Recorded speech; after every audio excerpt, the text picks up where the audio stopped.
Welcome back to part two. Just a reminder, I'm joined by Andy Dean, Head of Intermediary Support and New Build at the Nationwide Building Society, Matt Aston, Head of New Build, Barclays, and Paul McCarthy, National Key Account Manager at Santander.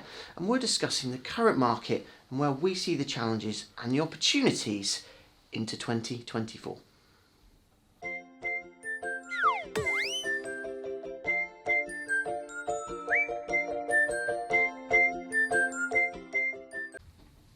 Matt, I'm going to come to you first, if that's okay. I want to touch on supporting first-time buyers, home movers. So we've talked about affordability in part one, but from an innovation perspective, do you think lenders could be doing more? Yeah, certainly, John. There's always room for innovation in the market, and certainly the consumers do welcome that. So it's looking at the myriad of products and how does the customer access home ownership and start that journey. There has been quite a bit of innovation certainly this year.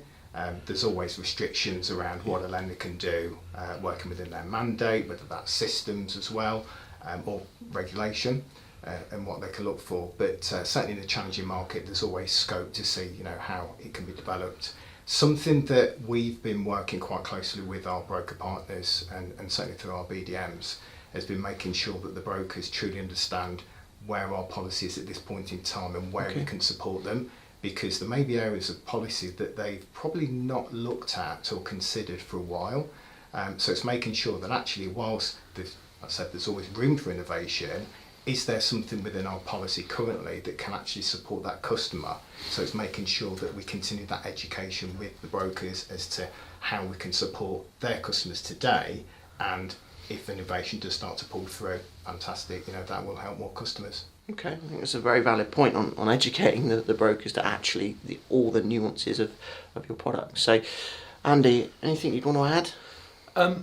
It's undoubtedly been a difficult period for first-time buyers. The cost of living crunch, affordability constraints. All first-time buyers have had to navigate through that. But also from a lender point of view, we've got to operate within the regulatory constraints and always need to be grounded by that sort of central principle of responsible lending. I guess the first thing to point out is that we've not seen a dramatic reduction in the number of products that are out there, the number of products that are there supporting first-time buyers, supporting the market, are still at very high levels. Small deposits are supported, but there's always scope for innovation. It's a difficult time because Help to Buy has arguably disappeared at the worst possible time, which has left a void, and obviously areas such as shared ownership have filled some of that void. But there is innovation. We're out there with our Helping Hand proposition, which does give an enhanced affordability multiplier. We're also out there with Deposit Unlock, supporting first-time buyers that have got smaller deposits in the new build sector. But affordability is the key constraint. And I guess that's where there's an opportunity to do something, but it's a real challenge because you have to do it within the constraints of regulation. So that's the key challenge from a lender point of view. Okay, all right. So I actually want to just draw on something you said there about the shared ownership piece, Help to Buy ending. I think we've talked about it in different sessions of similar nature to this. So I want to move on to my next question now, if that's okay, Paul. We've recently seen Vistry Countryside merge, and their focus from a business operation perspective is affordable housing. Any thoughts on what this says to the market? I think some of the reporting on Vistry's announcement hasn't been quite right. Okay. They've always been a very strong partnerships business, joint ventures business. My understanding is that they expect to see around 65% of their business, so an increase to that partnership, but they will still be a very big factor in the private sales market, and I understand that Bovis, Linden and Countryside brands will continue. So I think they've been very strong in supporting shared ownership, private rental sector, affordable rent. And I think they see a lot of upside to that market, and it's all those areas are growing. Yeah. So I think it's probably reasonable business, but I don't think it's certainly not the ending of private sales at Vistry. Okay. Andy, anything you want to?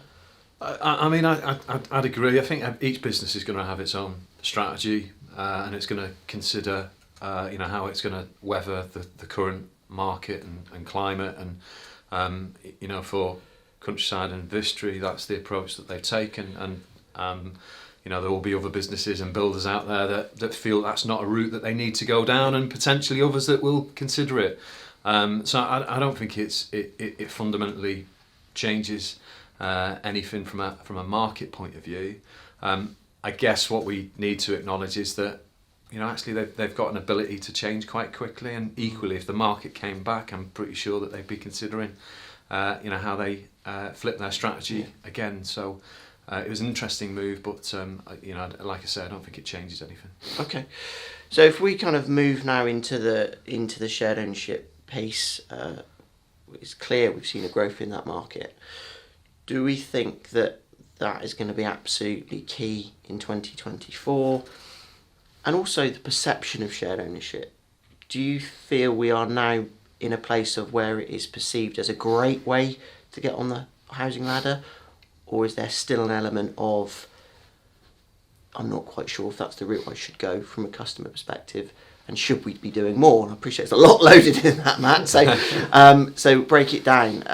Where do you feel the market is going to go shared ownership wise 2024? Okay, so from a shared ownership point of view, as we know, the phrase tried and tested has always been around for shared ownership because it's been in the market for a number of years.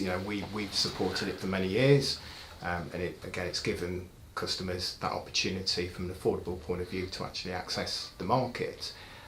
With the absence of Help to Buy as a volume scheme, shared ownership has created and generated more interest, and certainly speaking to the broker community, that's been underlined.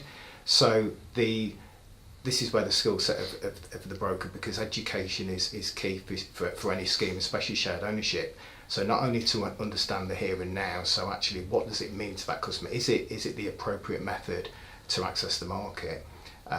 And how do they purchase? What share do they go for? And everything else that is wrapped into that around the rent.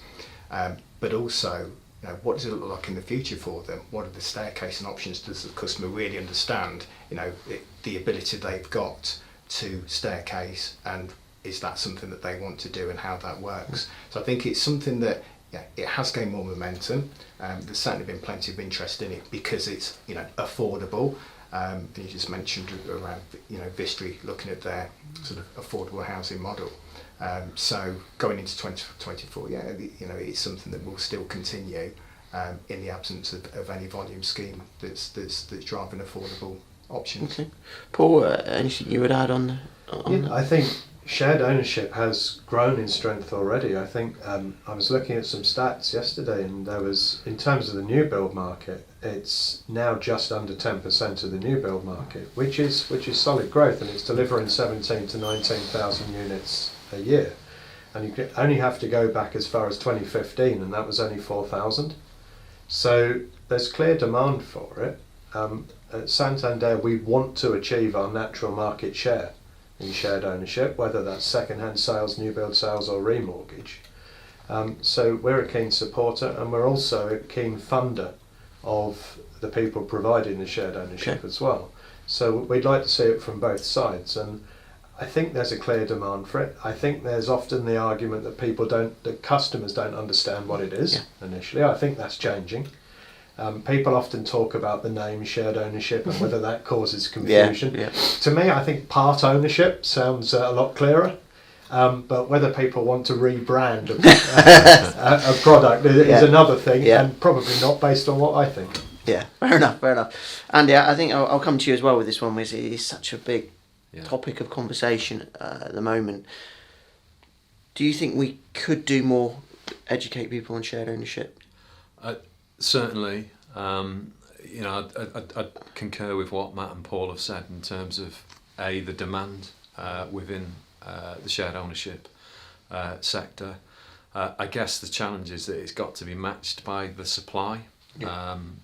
there's plenty of demand, affordability is constrained, therefore it is a tenure that will appeal to first-time buyers. But what we are hearing is that the number of applicants for each property is far exceeding the number of properties that are available.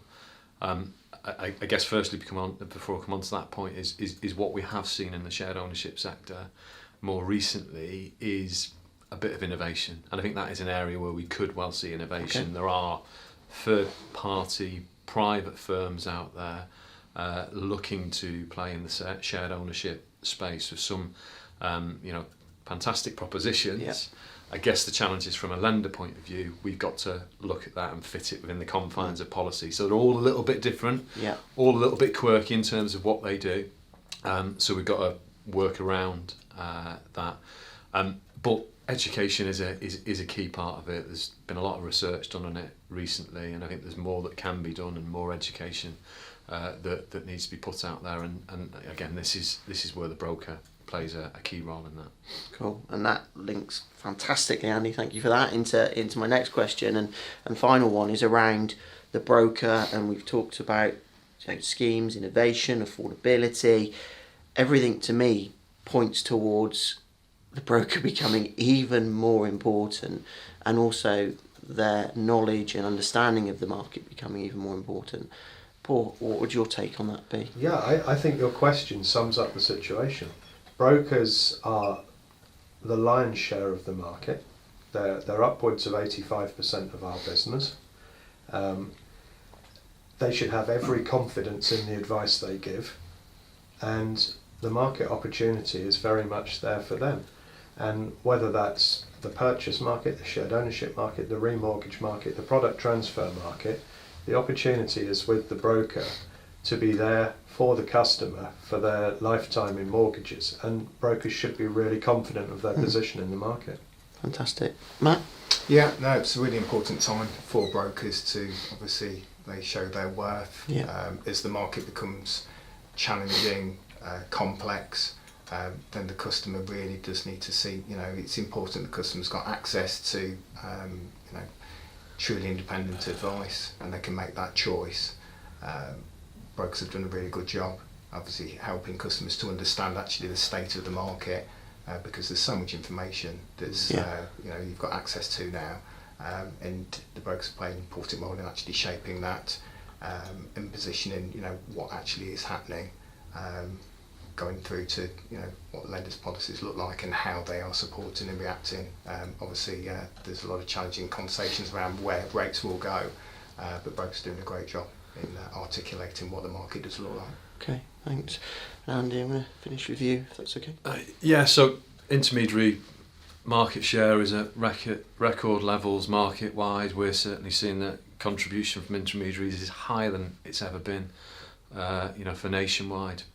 And everything that we do is centred around, will this proposition work in the broker space? And I don't expect that market share to diminish. I think, if anything, the complexity in the current market, the fact that we've been through the pandemic, we've now moved into a more challenging period where affordability is constrained. So at one end of the market, you've got customers that need to be supported and guided through their concerns and anxieties about what is going on at present. But at the other end, you've got customers that are finding it more challenging to get on the market, and a whole of market broker and great advice is as paramount now than it's ever been. Well, it's great to hear the support of you three in the broker market. It's fantastic and a great opportunity for any brokers out there. So that brings to close part 2. So thank you, Andy, Matt and Paul, for joining me today. I hope everyone's enjoyed this edition of In Talks with JD, and I look forward to seeing you all soon.